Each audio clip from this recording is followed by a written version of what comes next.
POV, avertissement faux jeu Nintendo 64. On va parler de ce jeu, le Castlevania, qu'il a 100 € sur la Nintendo 64. Donc comme vous l'avez vu dans la vidéo, ce jeu Castlevania, donc il était à 100 €. Déjà je trouve ça excessivement cher, surtout qu'en plus c'est uniquement la cartouche, il n'y a pas la notice ni même le carton. Après j'ai regardé de plus près avec le vendeur, donc ce jeu qui était dans la vitrine c'est bien une cartouche officielle.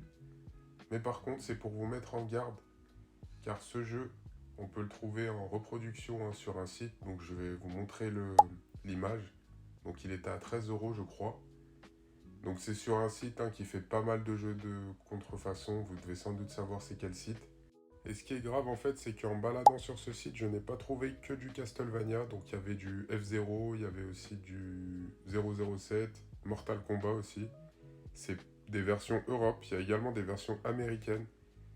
Donc après, voilà, n'importe qui peut très bien commander une cartouche sur ce site. Je crois que c'est à peu près 13 €. Et après, vous pouvez le revendre facile au prix d'un vrai jeu. Et en fait, le truc, c'est que il y a énormément de titres sur la Nintendo 64 maintenant. Il n'y a pas que du Castlevania. Du coup, j'ai récupéré ce jeu Nintendo 64 Mario Party de ma collection. Donc là, à l'arrière, comme vous pouvez voir, il y a le numéro d'usine, le poinçon. Donc avec ce numéro, vous pouvez savoir si c'est une cartouche officielle ou non, car sur les fausses versions, vous n'avez pas ce numéro.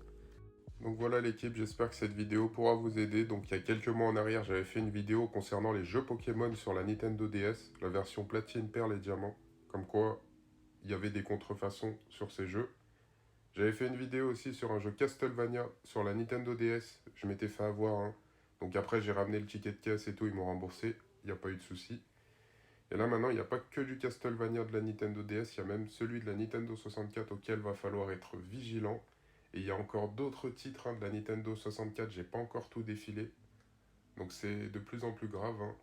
Et le problème en fait, c'est que ces jeux maintenant sont en train de se mélanger avec les jeux officiels. Et après, c'est du grand n'importe quoi dans les magasins, même sur internet et tout. Du coup, voilà l'équipe. Sur ce, on se retrouve très très vite. Prenez soin de vous. Ciao.